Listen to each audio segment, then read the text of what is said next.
He arrived on the planet at dawn. The sky was soft blue. Not too bright, not too dark. The landing ship rested on clean ground without dust or smoke. Everything looked calm, organized, almost peaceful. The man stepped down slowly, carrying one small case. He was human, and he knew this world was not Earth, but he believed it was made for humans like him. That was what the message said. A new start, a safe place.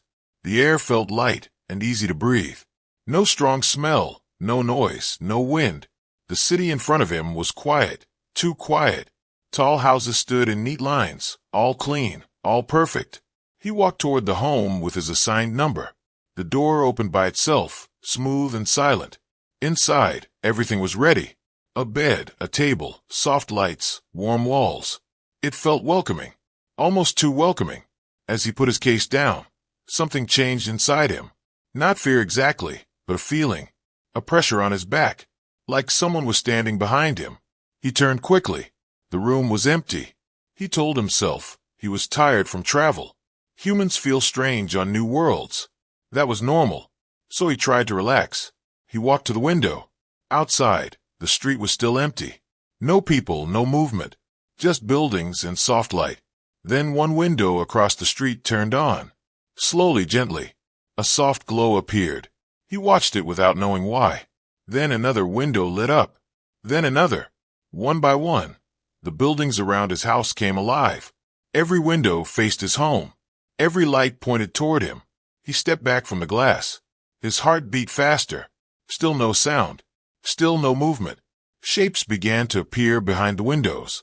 Tall figures, slim outlines. They did not wave. They did not move. As his eyes adjusted, he saw them clearly. They were not human, but they looked close. Very close. Smooth skin, long limbs, calm faces. All of them were women. Every single one.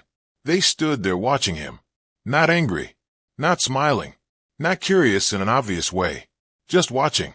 He realized then that the streets were empty for a reason. No one walked outside. No doors opened. No voices called out. Only the windows. Only the eyes. He felt small inside his perfect house. Like a display item. Like something placed carefully in the center of a room. He raised his hand slowly. Not a wave, just a test. None of them reacted. Their faces were calm, almost gentle. But the silence felt heavy. It pressed into his chest. He asked himself simple questions. Why were they all women? Why was he the only human here? Why did they watch without speaking? The planet was supposed to be normal. A shared world. A fresh start. This did not feel normal anymore. He stepped away from the window and sat on the bed. The lights in the room adjusted softly, as if the house was listening. For a moment, he thought about leaving. But the ship was already gone. This was his home now. If you enjoy slow mystery stories like this, remember to subscribe to the channel for more HFY sci-fi journeys like this one. He stood again and looked out once more. The alien women were still there. Still silent. Still watching. Then something changed. One figure moved closer to the glass. Her face clearer than the rest. She tilted her head slightly. Her eyes met his. And for the first time since he arrived, an expression appeared. She smiled. Not wide. Not warm. Just enough to be seen. And in that quiet moment, he understood one thing clearly. He was not here by accident. And whatever this world wanted from him, it had only just begun. Morning came slowly on the strange planet. The light outside his window shifted from blue to soft gold. The women were still there, standing behind glass, watching. He did not sleep much. Every time he closed his eyes, he felt them. Not touching, not speaking, just knowing. When the door chimed for the first time, his body froze. The sound was gentle, almost polite. Not a warning, not a threat. The door slid open by itself. 3 figures stood outside. Alien women, tall and calm. Their movements smooth, almost careful. They looked human at first glance. 2 eyes, 1 nose, a mouth. But the details were wrong. Their skin held a faint shimmer. Their eyes reflected light differently. And their voices, when they spoke, felt layered. "Welcome," one of them said. Her tone was soft, but firm. "We are your neighbors." He nodded without knowing what to say. His mouth felt dry. His thoughts moved slowly. They stepped inside without asking. Not rude, just certain. Like this moment had already been agreed upon. "We have waited," another said, "for your arrival." They knew his name. They spoke it clearly, correctly, the way his mother once did on Earth. That made his chest tighten. They told him about his childhood city, about the job he left behind, about the nights he stayed awake staring at Earth's skies. They knew things he never shared with anyone. "You studied the stars," one said. "You believed life was bigger than one world." He felt exposed, like his mind was an open room. Yet something else moved beneath the fear, a strange sense of importance. They did not treat him like cargo, or a worker, or a visitor. They treated him like a key. As they spoke, more women appeared at the windows, not watching now, listening. He asked the question that burned in his chest. "Where are the others?" The women exchanged slow glances, not confused, not surprised, prepared. "There are no others," one answered. "No human men live on this planet." The room felt colder. His hands clenched without him noticing. They explained their world carefully. Slow words, simple sentences. This planet was stable, peaceful, advanced. But something was missing. They did not say what at first. Only that humans were rare to them. Extremely rare. He asked why only women lived here. Their faces remained calm. But the silence before the answer was heavy. "Our kind changed," one said. "Long ago." They told him their species evolved past conflict, past aggression, past chaos. What they gained in control, they lost in instinct. Human men, they explained, carried something unpredictable, something dangerous, something valuable. That was why he was here. One woman stepped closer to him, closer than the others. Her eyes held a depth that unsettled him. "You were chosen," she said, "not sent by mistake." Those words echoed inside his head. Chosen meant purpose. Purpose meant expectation. He asked if he could leave. The women did not answer immediately. Instead, they told him the truth. Earth was far. Communication was limited. And no human ship would return here, because no other human had ever needed to. The calm tone never changed. No threats. No raised voices. That made it worse. He walked to the window again, looking out at the quiet city, the empty streets, the endless watching eyes. He understood now. This was not a colony. This was a controlled environment. He was not a guest, not a prisoner, but something in between. As the women prepared to leave, one stayed behind. She looked at him for a long moment, then spoke softly. "This planet watches you, learns from you, needs you." When the door closed, the silence returned. He stood alone in the perfect house, and the truth finally settled in his mind. He was the only human here, the first, and possibly the last. Outside, the windows dimmed again, but the feeling remained, the feeling of being seen. And somewhere beyond the quiet streets, something waited. Days passed on the quiet planet. The man lost count quickly. Time felt smooth here, like it did not push forward. Every morning the light changed at the same slow speed. Every night the city dimmed together. Nothing rushed, nothing collided. At first he thought he was alone inside his house, but slowly he understood he was never alone. The walls adjusted when he woke up. The air shifted when he felt stressed. The food arrived exactly when he felt hunger. Not before, not after. They were watching him, studying him. He noticed small things. When he skipped a meal, the lights dimmed slightly. When he paced the room, the air cooled. When he sat still thinking, the house stayed quiet. He realized the planet was learning him. The alien women returned often. Sometimes one, sometimes many. Always calm, always gentle. They asked simple questions. How did he sleep? Did he dream? What did he think about when he was alone? They watched him eat. Not rudely, not closely, just enough. They watched how he reacted to silence, how he reacted to soft sounds, how his breathing changed when memories came back. One day he asked why they cared so much. The answer came slowly. They showed him images, not on screens, but through light in the air. He saw human history. Wars, cities burning, people running, crowds shouting, alarms screaming. Then he saw alien history. Perfect cities, quiet skies, controlled movement. No chaos, no fire, no screaming. You survived this, one woman said, pointing to the human images, and still built again. They explained their truth carefully. Their society was advanced, their science far ahead of Earth, their cities perfect, their systems stable, but their minds were fragile. They removed conflict long ago. They removed pain.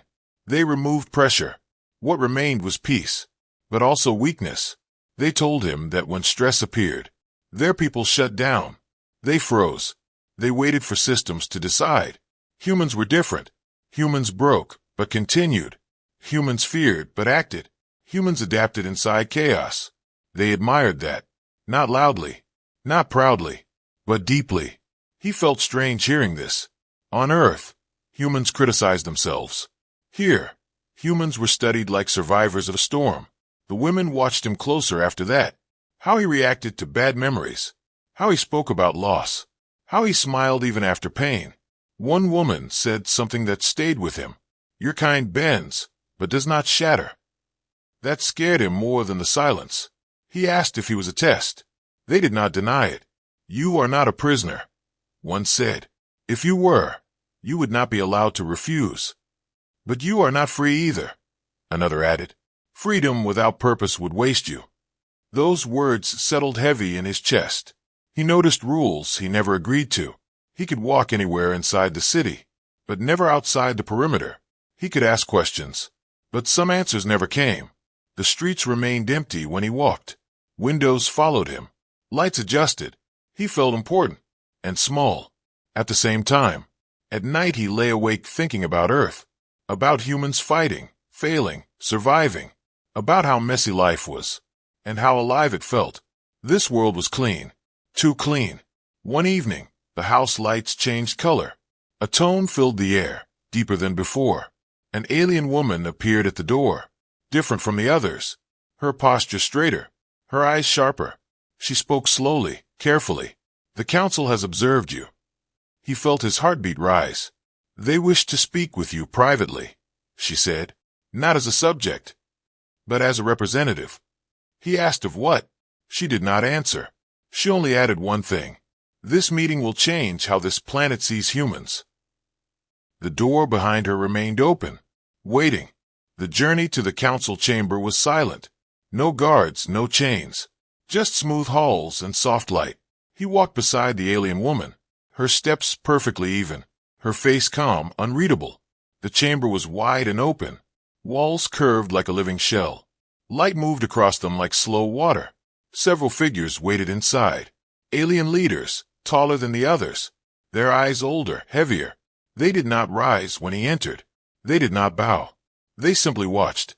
You are here because time is running out, one of them said. The voice was calm, but tired. They showed him images again, this time not of history, but of the future. Alien cities growing quieter, systems failing without warning, citizens freezing under pressure they could not process. Our species is fading, another leader said.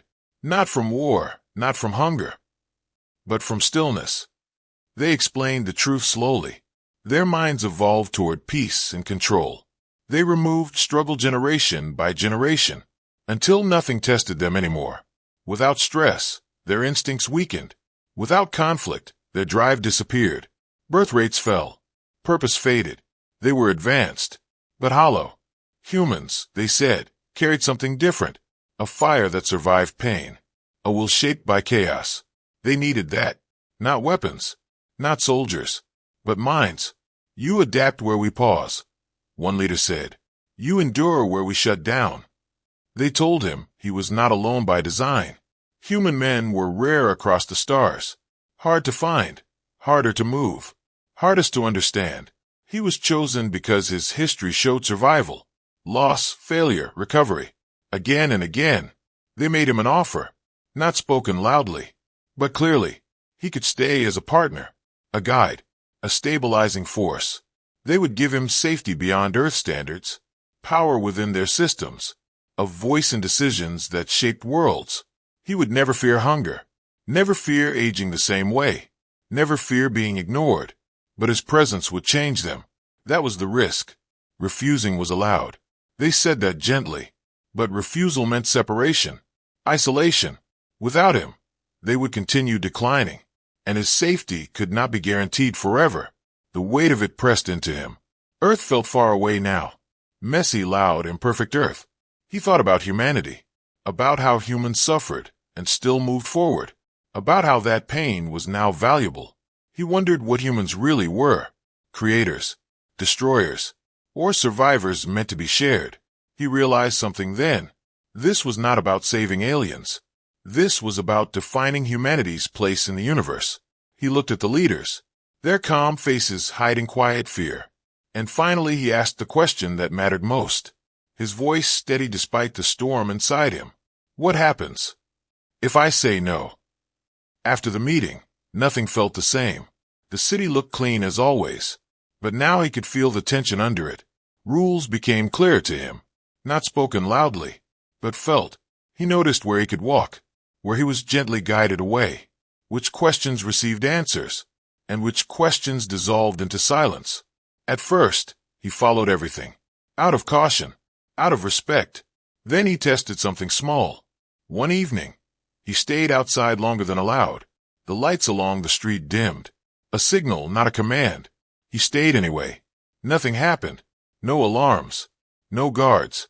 The next day, the alien women spoke differently to him. Still calm, but alert. He skipped a scheduled observation, pretended he did not hear the call. The house waited, confused. They did not understand this. Defiance without aggression. Resistance without violence. Humans did not need rules to push back. Sometimes they just leaned. The alien leaders watched closely. Their systems recalculated. Their predictions failed. He changed his routine daily. Ate at different times. Walked without patterns. Thought without structure. The city reacted slowly. Lights adjusting late. Doors opening a second too slow. That delay mattered. Some alien women began to approach him differently. They asked questions not written in their systems. What did freedom feel like? Why did humans disobey even safe rules? They spoke to him in quiet corners, away from shared spaces. You confuse the models, one whispered, and we like it. Others did not hide their concern. They watched him as a risk, an unstable force. Chaos spreads, one warned. He carries it with him. He saw changes in the city, small ones. Aliens walking outside longer, pausing before following instructions. A woman laughed once, a sound not recorded before. That moment traveled fast. The leaders tightened control. Observation increased. Schedules reinforced. He pushed again, refused guidance, asked questions in public spaces. The city did not break, but it bent.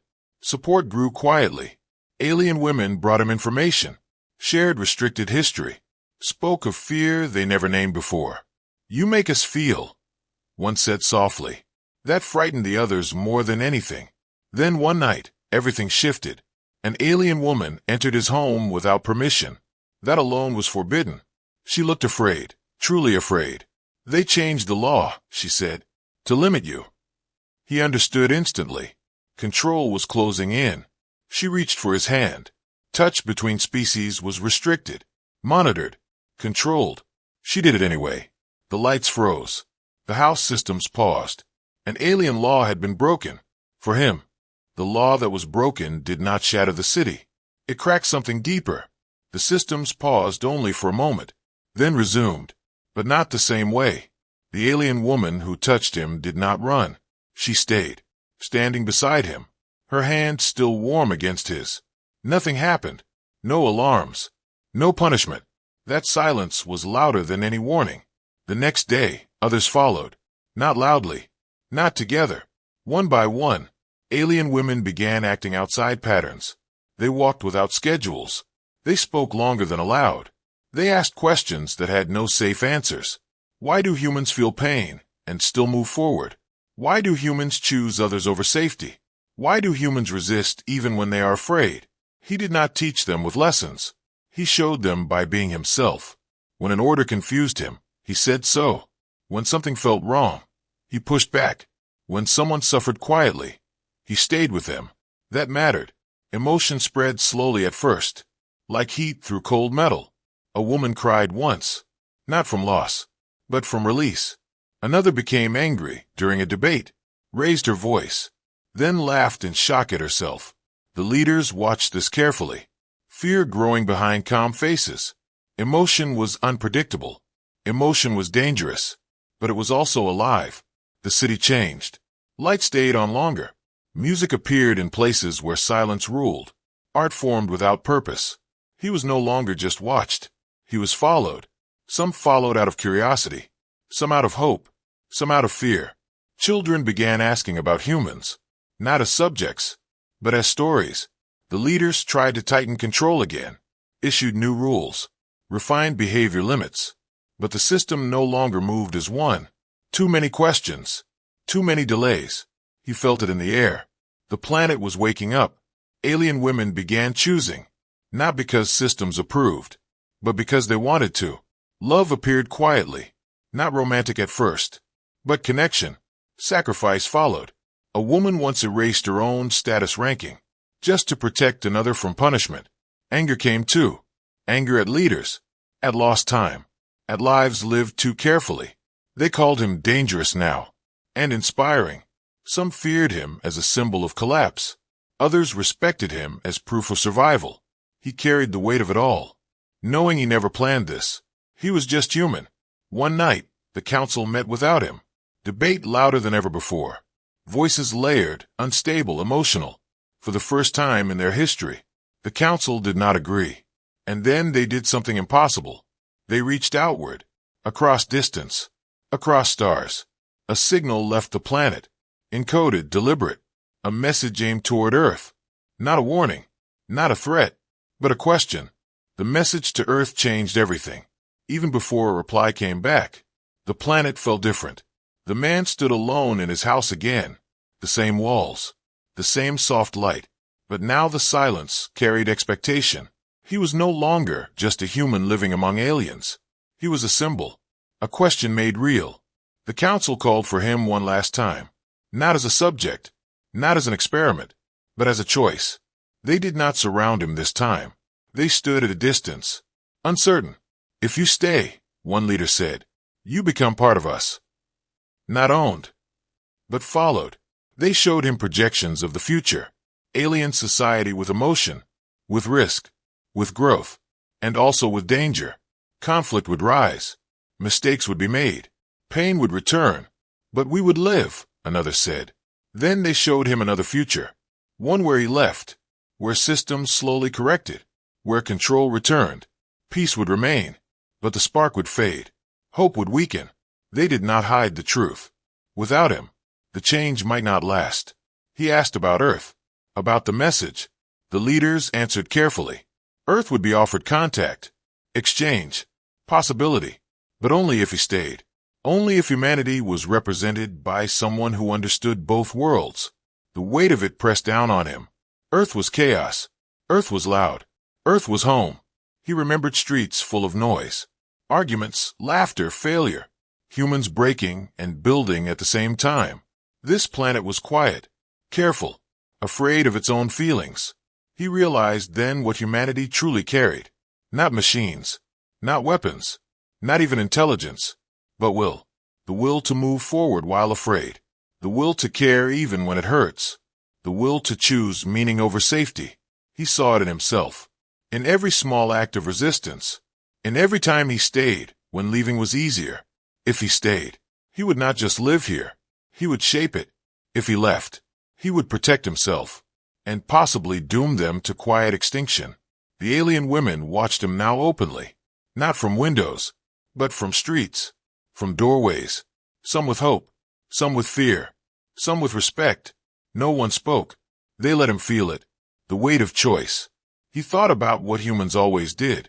When faced with impossible decisions, they chose anyway. He took a slow breath, felt the air of the alien world fill his lungs.